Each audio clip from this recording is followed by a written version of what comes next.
하나님 아버지, 언제나 우리를 사랑해 주시고 또 우리를 아껴 주시고 우리로부터 영광을 받으시길 원하시는 하나님, 이 시간에 하나님께 귀한 예배를 드릴 수 있도록 은혜 가운데 인도하여 주시옵소서. 예수님 이름으로 기도합니다. 아멘. 우리 사도신경으로 신앙 고백을 드리겠습니다. 나는 전능하신 아버지 하나님, 천지의 창조주를 믿습니다. 나는 그의 유일하신 아들 우리 주 예수 그리스도를 믿습니다. 그는 성령으로 잉태되어 동정녀 마리아에게 태어나시고 본디오 빌라도에게 고난을 받아 십자가에 못 박혀 죽으시고 장사된 지 사흘 만에 죽은 자 가운데서 다시 살아나셨으며 하늘에 오르시어 전능하신 아버지 하나님 우편에 앉아 계시다가 거기로부터 살아있는 자와 죽은 자를 심판하러 오십니다. 나는 성령을 믿으며 거룩한 공교회와 성도의 교제와 죄를 용서받는 것과 몸이 다시 사는 것과 영생을 믿습니다. 아멘. 성시교독 74번 마태복음 5장으로 함께 교독하겠습니다. 심령이 가난한 자는 복이 있나니 애통하는 자는 복이 있나니 온유한 자는 복이 있나니 의에 줄이고 목마른 자는 복이 있나니 긍휼히 여기는 자는 복이 있나니 마음이 청결한 자는 복이 있나니 화평하게 하는 자는 복이 있나니 의를 위하여 박해를 받은 자는 복이 있나니 나로 말미암아 너희를 욕하고 박해하고 거짓으로 너희를 거슬러 모든 악한 말을 할 때에는 너희에게 복이 있나니 기뻐하고 즐거워하라. 하늘에서 너희 상이 큼이라. 너희 전에 있던 선지자들도 이같이 박하였느니라. 아멘. 찬송가 435장으로 하나님께 영광을 드리겠습니다.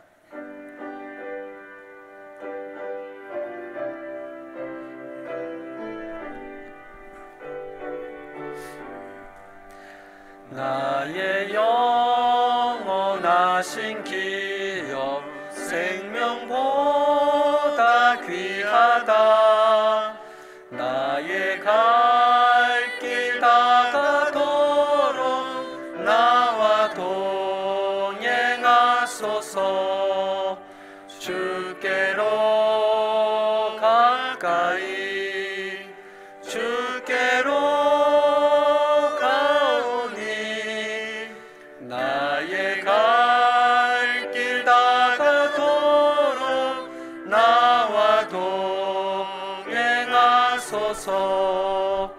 세상 불이 아니람과 모든 명예 버리고 험한 길을 가는 동안 나와 동행하소서. 주께로 가까이 주께로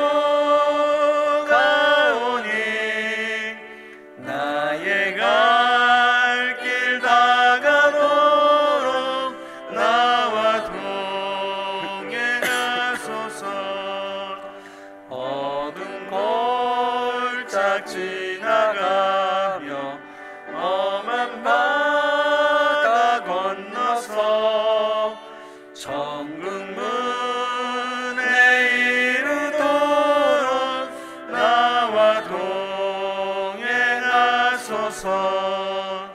주께로 가까이 주께로 나의 갈 길 다가도록 나와 동행하소서. 아멘.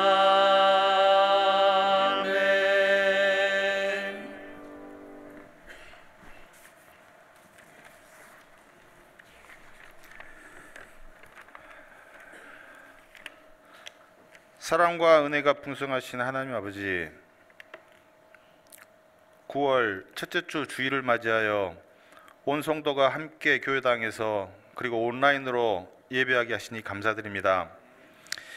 예년과 달리 더웠다 추웠다, 날씨도 변덕스럽고 유난히 비도 많은 이번 기후 변화 속에서도 우리 교회와 과정을 지켜 보호해 주신 은혜에 감사드립니다. 온 성도가 한마음 한뜻으로 주님을 찬양하고 예배할 때 모든 영광 홀로 받아 주시옵소서. 우리를 세상의 빛과 소금으로 부르신 하나님, 한 주간 우리 삶 가운데에서 우리의 사명을 제대로 감당하지 못했던 연약하고 부끄러움을 들고 나왔습니다. 우리는 연약하고 부족합니다. 예수 그리스도의 은혜가 아니면 주님 앞에 나아갈 수 없는 죄인임을 고백합니다. 오늘 예배 가운데 예수 그리스도의 보혈로 우리를 깨끗하게 씻어 주시옵소서. 그리하여 예수 그리스도의 향기가 되게 하시고 축복의 통로가 되게 하셔서 아름다운 그리스도의 모습으로 살아갈 수 있도록 힘을 더하여 주시옵소서. 지난주 중남미 노예 모임을 은혜로 마치게 해주심에 감사드립니다. 노예에 참석하신 목사님들을 통해 각자가 섬기는 각 교회에서 하나님 나라가 선포되고 실천되며 섬기는 교회들을 통해 복음이 전파되고 하나님 나라가 확장되는 놀라운 은혜가 일어날 수 있도록 도와주시옵소서. 우리 교회를 위해 기도합니다. 우리의 다음 세대가 더욱 굳건히 세워지기를 원합니다. 우리 아이들이 세상 속에서 믿음의 동역자를 많이 만나게 하시고 한 명 한 명이 빛과 소금의 역할을 잘 감당하는 비전의 자녀로 성장하게 인도하여 주시옵소서. 다음 세대를 양육하는 교역자들과 교사들에게도 힘과 지혜를 더하여 주셔서 지치지 않게 하시고 우리의 다음 세대들에게 영적인 경험과 생활 속 감사의 경험을 만들어주는 귀한 은혜를 허락하여 주시옵소서. 비록 인원은 적지만 열심과 정성으로 준비하여 노래하는 성가대 찬양을 기쁨으로 받아주시고 예배 안내, 꽃꽂이 봉사 등 여러 모습으로 각자의 자리에서 기쁨으로 섬기는 성도들 한 명 한 명을 기억하고 축복하여 주시옵소서. 교회의 각 기관이 바로 서게 하셔서 교회를 세우는 귀한 역할을 담당하게 하시고 다락방을 통해 하나님과 성도 간에 소통하고 섬기는 훈련이 이루어지게 도와주시옵소서. 우리의 힘과 의지와 소망이 되시는 하나님, 질병으로 고통을 겪고 있는 성도들, 수술을 기다리며 하나님의 은혜를 찾고 구하는 하나님의 자녀들을 기억해 주시옵소서. 이들에게 치유와 회복의 은혜를 허락하여 주시고 함께 힘들어하고 걱정하는 가족들에게는 큰 희망과 용기를 허락하여 주시옵소서. 경기가 좋지 않아 물질로 어려움을 겪고 있는 성도들에게는 주 안에서 평안과 소망을 갖게 하시고 어려움을 물리칠 수 있는 지혜도 허락하여 주시기를 기도합니다. 우리 교회 공동체에 속한 성도들 각자에게 처한 어려움을 극복하는 과정 속에서 더욱더 하나님께 감사할 수 있는 놀라운 역사를 온 성도가 함께 경험하고 증거할 수 있도록 주님 은혜 내려 주시옵소서. 말씀을 전하시는 담임 목사님을 위해 기도합니다. 연약한 자를 살피고 시험당한 자를 위로하는 목양의 사명을 잘 감당하실 때에 영육 간에 부족함이 없게 하시고 설교를 통해 성도들이 하나님 앞에 나아갈 힘을 얻게 하시고 거친 세상 속에서 지친 몸과 마음이 새롭고 굳건하게 되는 놀라운 역사가 일어나게 하여 주시옵소서. 이 시간 목사님의 입을 통해 선포되는 하나님의 말씀을 우리 성도들은 아멘으로 화답하며 기쁨과 감사로 받게 하여 주시옵소서. 우리 예배 가운데 함께 하실 줄을 믿사오며 우리를 구원하시고 우리의 소망이 되시는 예수 그리스도의 이름으로 기도드립니다. 아멘.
기도하겠습니다.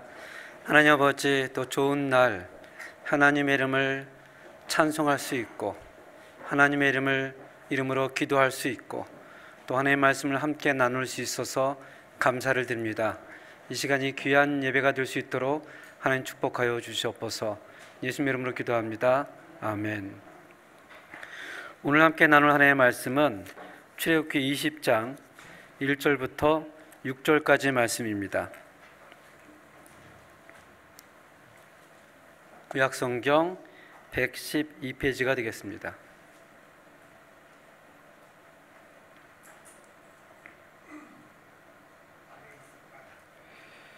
한 절씩 교독하겠습니다. 하나님이 이 모든 말씀으로 말씀하여 이르시되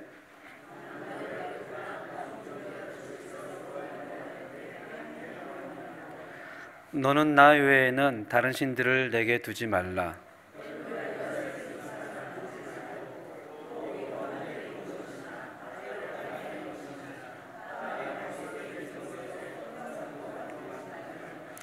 그것들에게 절하지 말며 그것들을 섬기지 말라. 나 내 하나님 여호와는 질투하는 하나님인즉 나를 미워하는 자의 죄를 갚되 아버지로부터 아들에게로 3, 4대까지 이르게 하거니와 나를 사랑하고 내 계명을 지키는 자에게는 천대까지 은혜를 베푸느니라. 아멘. 오늘 설교 제목을 대체할 수 없는 하나님, 이렇게 한번 잡아봤습니다. 가끔 이제 저는 그렇게 취미 생활이 많은 사람이 아닙니다. 바깥에 나가는 것도 그렇게 썩 좋아하지 않고 약속이나 신방이 없으면 거의 집 이렇게 앉아 있는 걸 좋아합니다. 그리고 가끔 이제 공포 영화를 보는 것도 굉장히 좋아합니다. 제가 이렇게 공포 영화를 보면 아이들하고 저희 처가 그렇게 얘기를 합니다. 이렇게 무서운 것을 그렇게 보냐 하고. 그럼 제가 늘 똑같은 대답을 합니다. 어차피 저거 다 가짜야. 진짜 있는 게 아니고 그냥 각색해서 만든 것인데 뭐가 그렇게 무섭나. 이렇게 얘기를 합니다. 물론 지금은 그렇게 얘기를 하지만 저도 어렸을 때는 전설의 고향 같은 거 보면 두 손을 펴서 이렇게 가리고 결국엔 다 볼 거면서도 이렇게 가리고 봤던 기억들이 있습니다. 서양의 공포 영화 중에 너무나 유명한 드라큘라가 나오는 그런 영화가 있죠. 드라큘라는 보통 햇빛, 마늘, 십자가를 굉장히 싫어한다고 합니다. 그래서 영화에 보면 사람들이 십자가가 있을 때는 이렇게 되지만 없을 때는 어떻게 해요? 손가락으로 이렇게만 해도 상당히 이제 불편한 얼굴로 뒤로 물러서는 것을 보게 됩니다. 그런데 어느 글을 보니까 한국 사람은 굳이 십자가를 안 보여줘도 대화만 나누면 그냥 드라큘라가 간대요.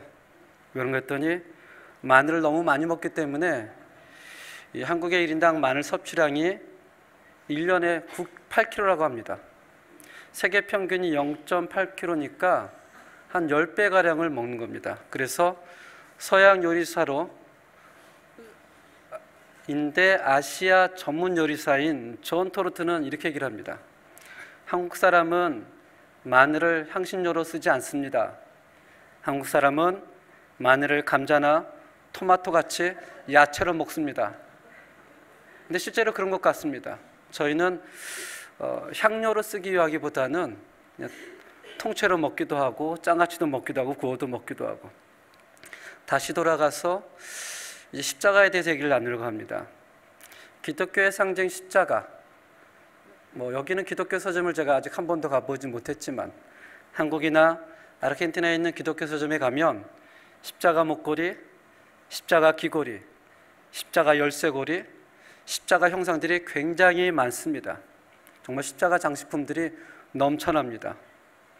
근데 여러분들이 저희 교회 강단을 보시면 알겠지만 이 강단 벽에 십자가가 부착되어 있지 않습니다. 근데 교회를 다니다 보면 어떤 교회는 있고 어떤 교회는 없습니다. 기준이 뭘까라는 생각이 듭니다. 근데 저희 교단 측, 한국에서도 대한예수교 합동 측, 또 미국에서도 미주 합동 측 모든 교회는 100%라고는 할 수 없지만 거의 동일하게 이 강단의 십자가가 부착되어 있지 않습니다. 혹시 왜 부착되어 있지 않은지 아십니까? 당회에서 결정해서 그랬을까요? 그런 건 아니겠죠. 1957년 9월 한국의 부산중앙교회에서 대한예수교 합동 측 제42회 총회가 열립니다. 거기서 이렇게 결의를 합니다. 예배당에서 강단에 십자가를 부착해서는 안 된다. 신기하죠? 뭐 그런 걸 다 결의하나라고 생각하겠는데, 원래는 한국교회가 평양에서 시작이 될 때 어느 교단도 어느 교회도 이 강단의 십자가가 없었습니다. 원래는. 그런데 시간이 지나면 따라 대형 교회들이 생기기 시작하고, 대형 교회들에 가면 이 강단에 멋지게 십자가가 있으면서 이 십자가 뒤에 이렇게 은은한 조명이 쫙 펼쳐지면 괜히 마음이 찬양하고 싶고 기도하고 싶은, 그러면서 이제 조그만 교회들이 막 따라가기 시작을 합니다. 그래서 1957년 아까 말씀했던 42회 총회에서 결의하기를, 우리 교회는 강단에 십자가를 부착하지 않는다. 그래도 불구하고 잘 지켜지지 않아서 2015년 9월 제100회 총회에서 다시 한번 그 결의를 재확인합니다. 대한예수교 합동 측, 또 미주 합동 측 모든 교회는 강단에 십자가를 부착하지 않는다. 그래서 여러분들이 이 합동 측 교회를 가면 거의 대부분이 십자가가 없습니다. 십자가가 없습니다. 십자가 있으면 안 되나요? 라고 질문할 수도 있죠. 아니, 십자가 있으면 보기도 좋고, 또 십자가가 있으면 십자가를 숭배하는 게 아니라 그 십자가를 통해서 예수님이 생각하게 되고, 또 예수님을 통해서 하나님을 생각하면 좋은 것 아닙니까? 라고 반문하는 분들이 꽤 많으십니다. 사실은 꽤 오랫동안 토론이 되고 있는 장면이기도 합니다. 근데 이것이 천주교에서도 동일하게 주장하는 것이기도 합니다. 왜 우리는 십자가를 강단에 달지 않을까? 오늘 십계명의 제2계명을 통해서 함께 이야기를 나누려고 합니다. 출애굽 이후 이스라엘 백성들이 시내산에 모여서 하나님으로부터 십계명을 받습니다. 성막을 통해 하나님을 예배하는 법도 배웁니다. 그리고 1년 동안 시내산에 있은 이후에 다시 광야로 출발하고 그들이 첫 번째 우상 숭배하는 사건이 일어나게 됩니다. 출애굽기 32장입니다. 이 32장에는 이제 하나님께서 모세를 통해서 십계명과 많은 율법들을 주시고, 하나님이 모세를 부르십니다. 나와 얘기하자. 모세가 산에 올라갔는데 아무리 기다려도 모세가 내려오지 않는 거예요.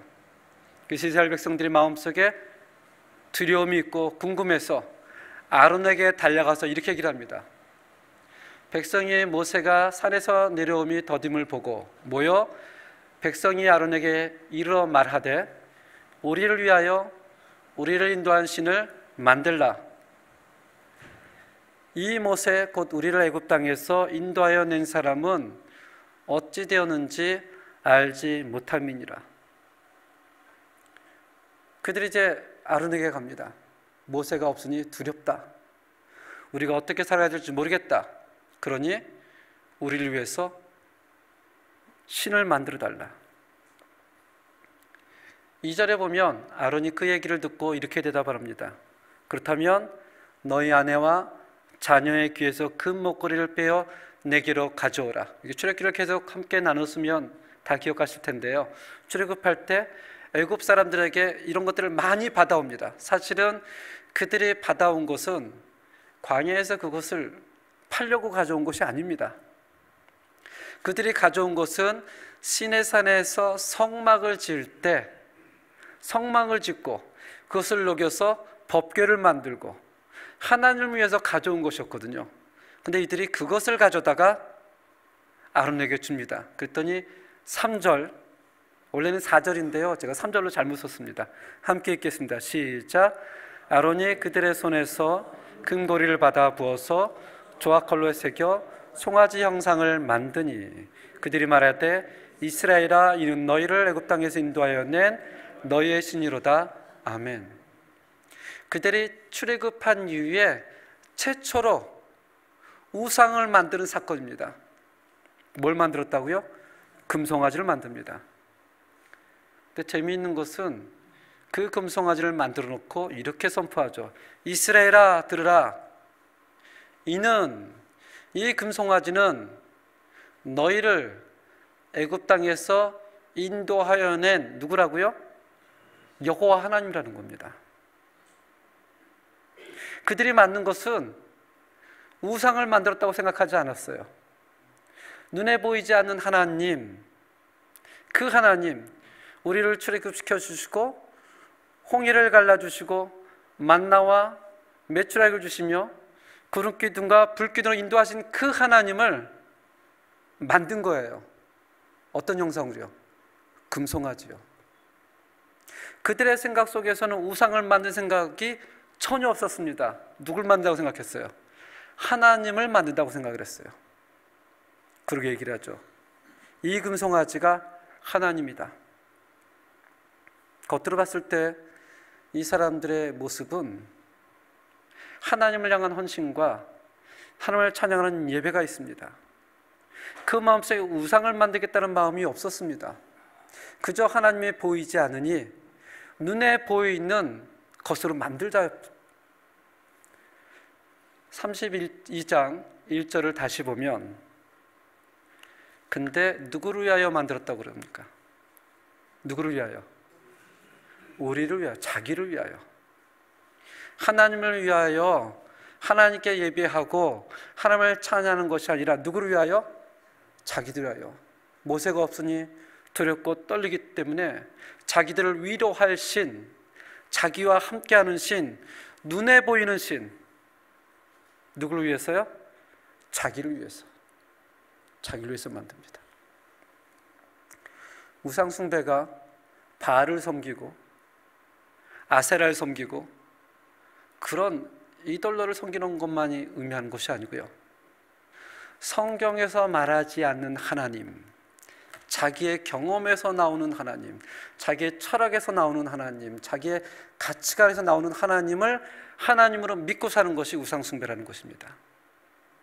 얼마나 많은 사람들이 교회를 나오고 종교적인 모습이 있으나 엄밀히 얘기하면 우상 숭배를 할까라는 생각을 한번 해보게 됩니다. 이것이 이스라엘 백성들이 첫 번째 우상 숭배였습니다. 하나님을 만들자. 하나님을 만들자. 두 번째 또 이런 사건이 있습니다. 아마 민수기서 21장을 보면 굳이 설명하지 않아도 너무나 유명한 사건이 나옵니다. 이스라엘 백성들이 출애굽 이후에 끊임없이 하나님과 모세를 미워하고 객하고 불평을 하자 하나님께서 불뱀을 주시죠. 그래서 불뱀을 물린 사람들이 죽어갑니다. 그러자 이스라엘 백성들이 모세에 와서 얘기합니다. 우리가 범죄를 저질렀습니다. 우리가 하나님을 원망하고 당신을 원망했습니다. 그러니 하나님께 기도해서 우리를 낫게 하여 주시옵소서. 그래서 모세가 하나님 앞에 기도를 합니다. 그리고 우리가 다 아는 것처럼 여호와께서 얘기를 하죠. 모세야 모세야 너는 놋으로 불뱀을 만들어라. 그 불뱀을 장대 위에 높이 세워 올리면 누구든지 불뱀에 물린 사람이 그걸 쳐다만 봐도 어떻게 돼요? 나을 것이다.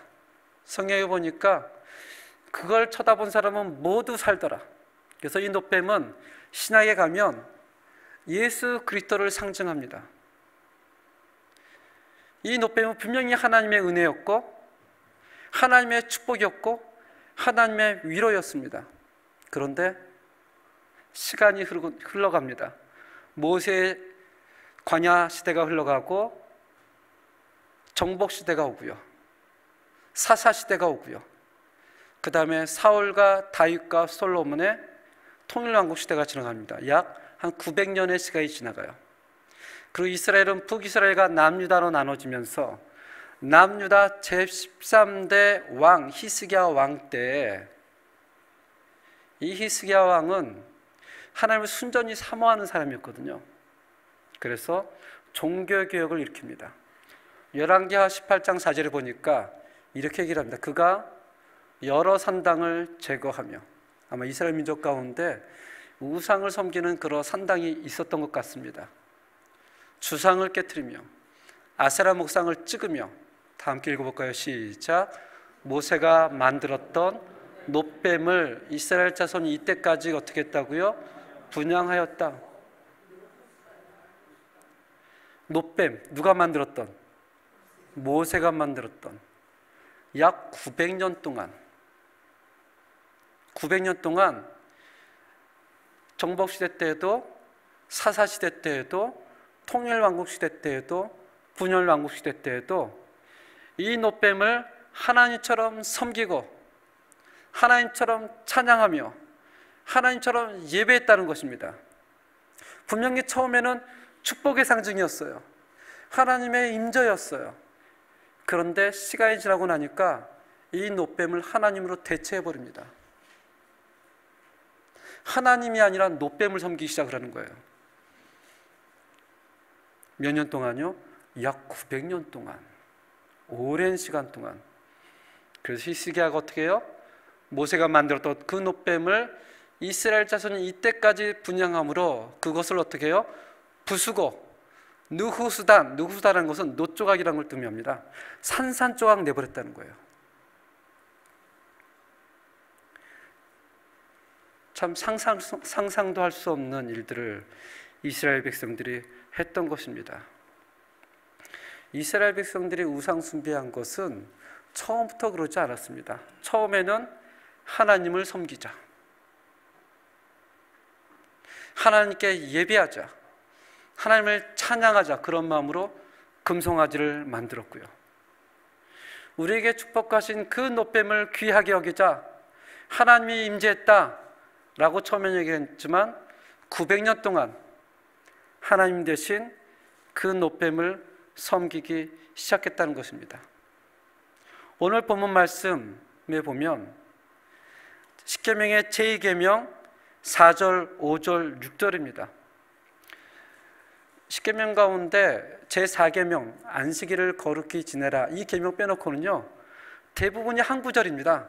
제1계명도 나 외에는 다른 신들을 두지 말라, 제3계명도 내 이름을 망령되이 일컫지 말라, 제5계명도 내 부모를 공경하라, 살인하지 말라, 간음하지 말라, 도적질하지 말라. 그런데 제4계명과 제2계명, 2계명만 굉장히 길게 기록하고 있습니다. 굉장히 길게, 상대적으로 굉장히 길게 기록하죠. 이것은 너무너무 중요함을 이야기하고 있습니다. 우리 다시 한번 4절, 5절, 6절을 함께 읽어보겠습니다. 시작. 너를 위하여 새긴 우상을 만들지 말고, 또 위로 하늘에 있는 것이나 아래로 땅에 있는 것이나 땅 아래 물속에 있는 것이나 어떤 것 형상도 만들지 말며 그것들에게 절하지 말고 그것들을 섬기지 말라. 나 내 하나님 여호와는 질투하는 하나님인즉 나를 미워하는 자의 죄를 갚되 아버지로부터 아들에게로 3, 4대까지 이르게 하거니와 나를 사랑하고 내 계명을 지키는 자에게는 1000대까지 은혜를 베푸느니라. 아멘.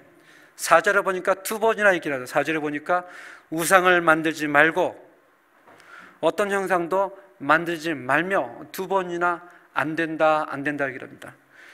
또 5절에 보니까 또 이렇게 얘기를 합니다. 절하지 말고 그것들을 섬기지 말라.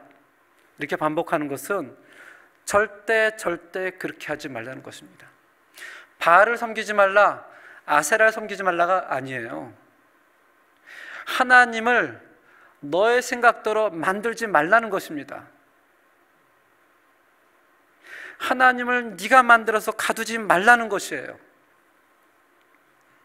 4절에 보면 우상과 형상이라는 말이 나옵니다. 이것을 우리는 좀 전에 얘기했던 것처럼 일반적인 다른 종교, 타 종교로 이해를 하지만 다른 신들의 우상을 의미하는 사람도 있고, 문맥상을 보면 다른 신들이 아니고요, 하나님의 형상을 만들지 말라는 거예요. 왜냐하면 첫 번째 계명이 뭐죠? 나 외에는 다른 신을 두지 말라는 것은 다른 신이 있다라는 것이 아니고 다른 신이 없다라는 겁니다. 나만 유일한 신이다. 그런데 새삼 이 계명에서 다른 신들을 섬기지 말라 이런 것이 아닙니다. 나를 섬기는데 나를 너의 생각에 가두지 말고, 너의 가치관에 가두지 말고, 너의 경험에 가두지 말라는 것입니다. 즉 하나님을 너의 머리로 잣대로 재지 말라는 것입니다. 얼마나 많은 사람들이 하나님을 자기의 경험대로 얘기하는지 모릅니다. 마치 이것은 눈먼 장님이 코끼리를 만질 때 다리를 만지니 코끼리는 기둥이야, 또 어떤 사람은 코를 만지면서 코끼리는 커다란 구렁이와 같아, 어떤 사람은 배를 만지면서 코끼리는 벽과 같아 얘기하는 것 똑같다는 것입니다. 어떻게 유한한 인간이 유한한 경험과 시공의 한계가 있는 그 존재가 무한한 하나님을, 영원한 하나님을, 창조주 하나님을 자기의 생각과 경험에 가둘 수가 있습니까? 우리가 하나님을 이해를 못하는 것은 이상한 게 아니고 당연한 겁니다. 당연한 겁니다. 우리의 경험으로 하나님을 평가한다는 것은 너무나 무서운 것입니다. 너무나 무서워. 그 일을 이스라엘 백성들이 해버린 거예요. 금송아지를 만들고 이 금송아지가 하나님이다라고 선포하고, 놋뱀을 보면서 하나님은 그러한 분이다라고 선포를 하는 것입니다. 그들이 이렇게 한 이유, 성경은 뭐라 그러죠? 누구를 위해서? 다 자기를 위해서. 우리가 하나님을 위해서 존재하다고 생각하지 않고 하나님이 우리를 위해서 존재한다고 생각을 합니다. 그래서 우리가 이해가 되지 않으면 이렇게 얘기를 하죠. 어떻게 하나님이 그럴 수 있어? 어떻게 하나님이 그럴 수 있어? 자기의 편을 위해서 가시적인 형상으로 자기가 머리를 이해할 수 있고 판단할 수 있고 조정할 수 있는 하나님을 만들어 놓고 그것을 하나님이라 여기며 경배하고 찬양하는 많은 현대인들이 오늘날에 있습니다. 죄로 타락한 인간은 하나님의 말씀이 아니고서는 절대 하나님을 알 수가 없습니다. 자기 경험으로 하나님을 만들어버리면 정말 무서운 우상숭배에 빠질 수가 있습니다. 그래서 십계명 제2계명이 얘기를 하죠. 너희는 나를 너희 생각에, 너희 경험에 가두는 우상을 만들지 말라는 것입니다. 욥이 고난 중에 하나님 앞에 왜 하나님 나에게 이런 고난을 허락하십니까? 라고 울부짖습니다. 자, 욥은 당대의 의인이었거든요. 그 욥하고 욥의 친구들이 계속해서 토론합니다. 친구들은 뭐라 그러죠? 우리가 아는 하나님은 이런 하나님이 아니야. 네가 분명히 죄를 졌기 때문에 네 죄를 회개해. 우리가 아는 하나님은 그런 하나님이야 라고 욥을 계속해서 정죄합니다. 욥은 또 뭐라 그래요? 내가 아는 하나님은 그런 하나님이 아니야. 나는 죄를 진 적이 없어 라며 자기의 경험에 의해서 하나님을 토론합니다. 한 발자국도 물러서지 않아요. 욥이 하나님께 외치죠. 하나님 왜 나에게 이런 경험을 하십니까? 그러다가 폭풍우 가운데 하나님이 욥에게 나타나십니다. 아무런 말씀도 하지 않아요. 그 놀라운 창조주 하나님의 임재 속에서 욥이 이렇게 고백을 합니다. 함께 읽겠습니다. 시작. 주께서는 못하실 일이 없사오며 무슨 계획이든지 못 이룰 것이 없는 줄 아오니 무지한 말로 이치를 가린 자가 누굽니까? 나는 깨닫지 못한 일을 말하였고 스스로 할 수도 없고 헤아리기도 어려운 일을 말하였나이다. 아멘. 자기의 머리로는 이해할 수 없는 하나님이었지만, 자기의 경험으로는 받아들일 수 없는 하나님이었지만, 그 창조주 하나님의 임재 앞에서 비로소 욥이 고백을 합니다. 하나님, 누가 이치를 하나님께 따지겠습니까? 어떻게 하나님을 알 수가 있겠습니까?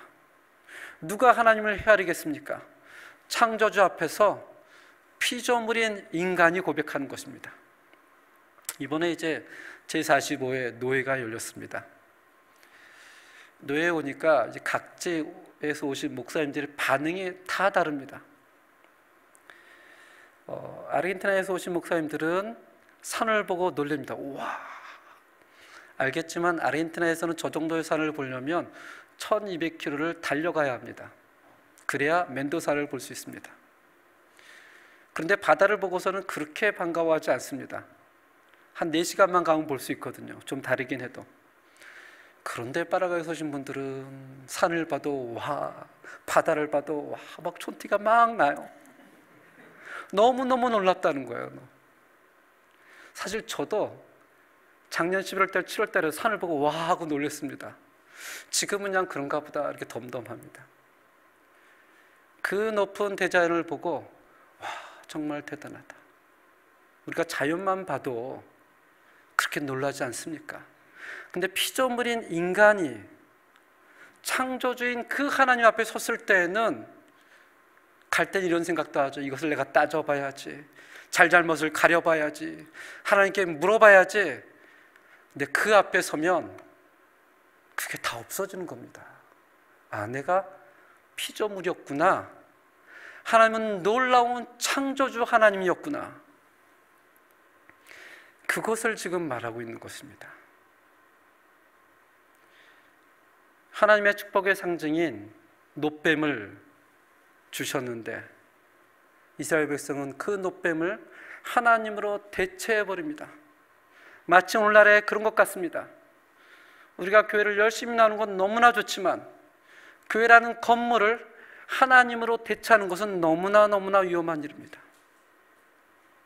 하나님에게 물질을 주었는데 그 물질을 하나님으로 대체하는 것은 너무나 위험한 일입니다.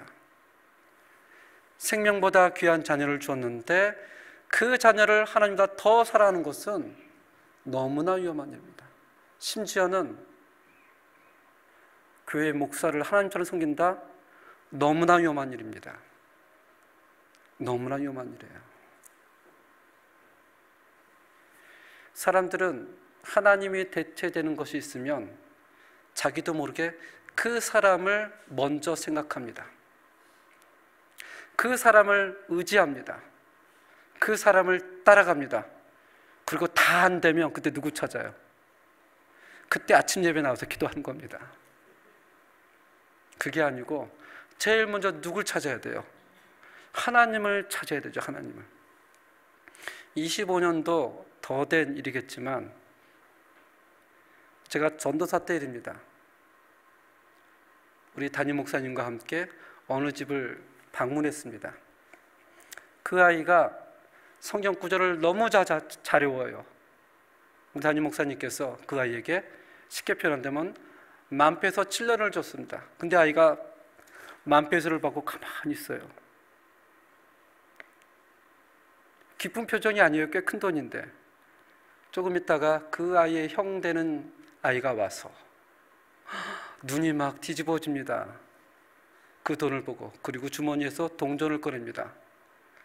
그걸 그 아이에게 줬더니 그 작은 아이가 눈이 뒤집어집니다.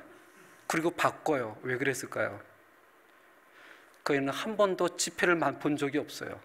늘 엄마한테 동전만 받았거든요. 지폐를 주니까 그 가치를 모르는 겁니다. 그저 동전 받으니까 좋아가지고. 하나님이 우리에게 주신 모든 축복 너무나 감사하죠. 이스라엘 백성들이 얘기합니다. 곧 있으면 가나안 땅을 들어갈 텐데 젖과 꿀이 흐르는 그 가나안 땅의 축복이 아니라 그 가나안 땅을 주시는 누가 축복이에요? 하나님의 축복이라는 거예요. 하나님의 축복이라는 거예요. 그걸 잊지 말라는 것입니다. 그러면서 20장 5절에 얘기를 하죠. 나는 무슨 하나님? 질투하는 하나님. 보통 이제 질투라고 하면 우리에게는 부정적인 생각이 들어가는 것 같습니다. 디오셀로소 뭐 이렇게 얘기를 하죠. 근데 엄밀히 얘기하면 디오셀로소가 아니고요, 디오스 아르디엔테, 디오스 파시오날, 열정적인 하나님이에요. 여기서 말하는 것은 나는 열정적인 하나님이다. 나는 열정적으로 너희를 사랑하는 하나님이라는 뜻이에요. 하나님. 제1계명에서는 이렇게 얘기를 하죠. 마치 언약은 하나님과 이스라엘 백성과 결혼식이라고 얘기했습니다. 제1계명에서는 하나님 나만 바라보세요 라고 얘기했다면 제2계명은 이겁니다. 나는 열정적으로 너희를 사랑한다. 그러니 너희 생각대로, 너희 가치의 판단대로 나를 가두지 말라는 것입니다. 그리고 다 나오는 얘기가 나를 미워하는 자는 몇 대까지? 3, 4대까지.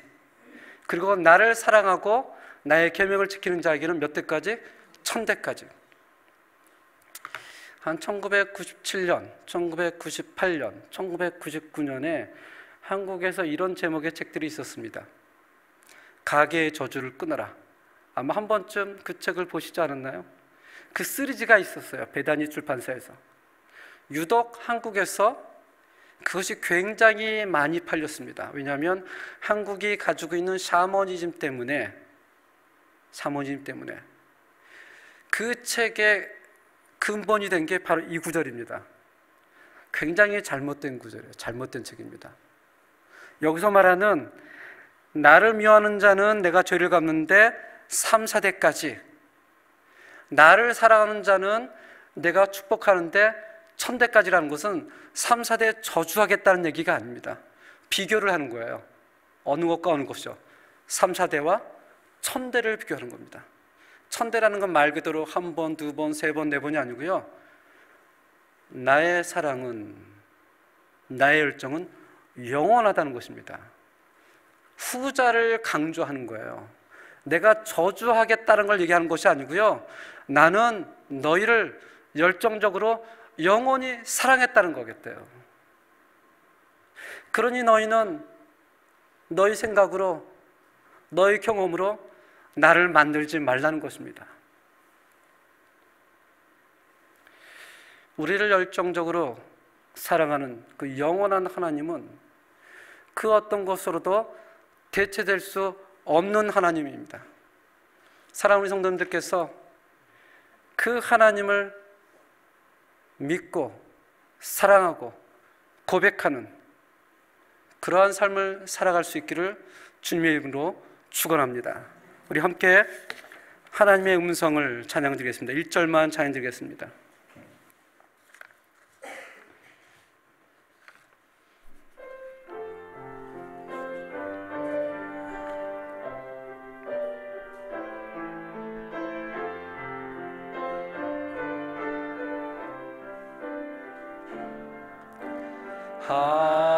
하나님의 음성을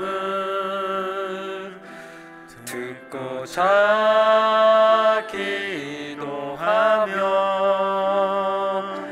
귀를 기울이고 나의 기도를 들어주신다네.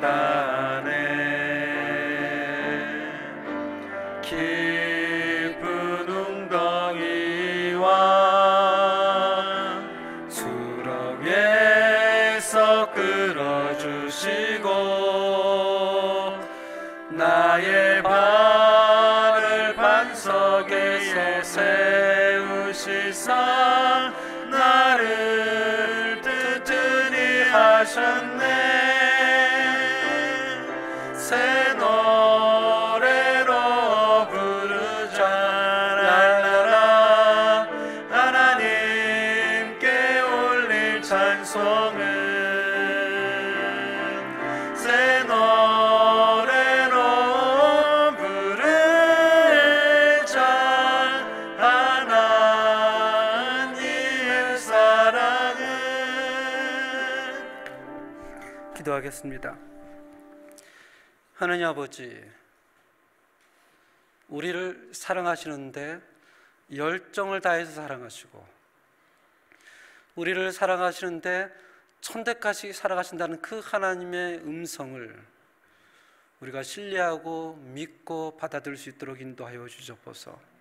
우리의 생각으로, 우리의 경험으로, 우리의 가치관으로 하나님을 가두는 것이 아니라 성경에서 자기를 계시하는 그 놀라운 하나님의 말씀으로 우리가 의지하며 하늘을 알아갈 수 있도록 주님 도와주시옵소서. 그 하나님을 하나님께 우리가 헌금을 드리며, 그 하나님께서 우리의 창조주가 되시며 공급자가 되시며 우리의 구원주 하나님 되심을 다시 한번 이 시간에 고백을 하오니, 우리의 연약한 점, 우리의 부족한 점, 우리의 아픈 점을 하나님께서 고쳐주시고 회복해 주시고 공급하여 주시옵소서. 예수님 이름으로 기도합니다. 아멘.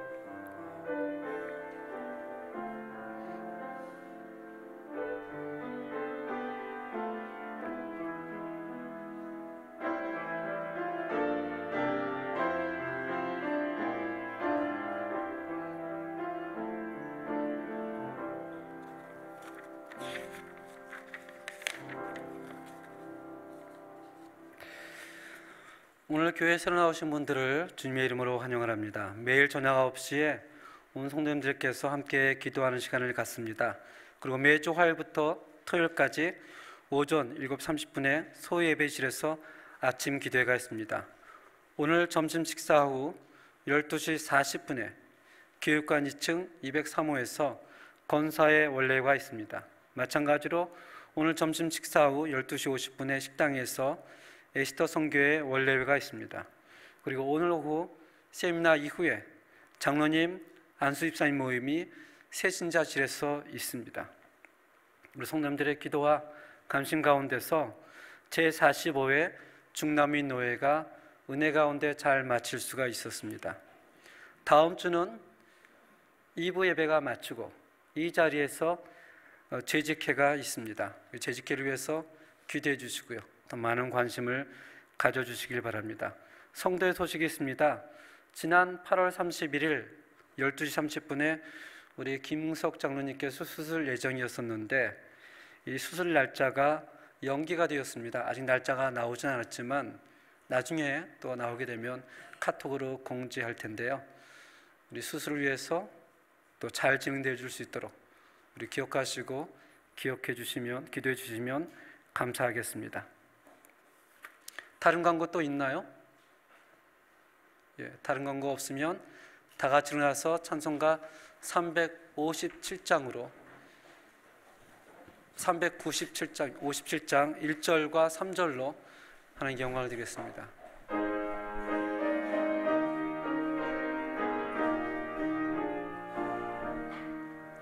주 믿는 사람 일어나 다 힘을 합하여 이 세상 모든 마귀를 다쳐서 멸하세. 저 앞에 오는 적군을 다 싸워 이겨라.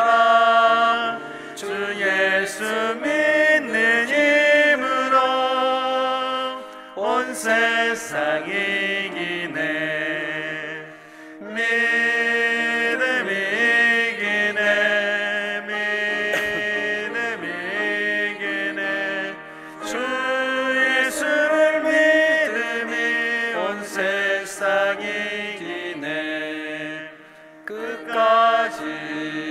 자에게 이것을 입히고 또 영생 복을 주시니 참 기쁜 일이세.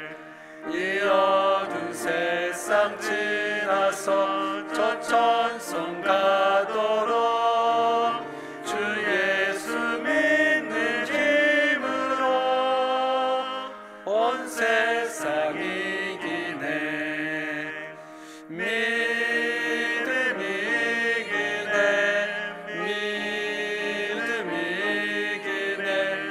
주 예수를 믿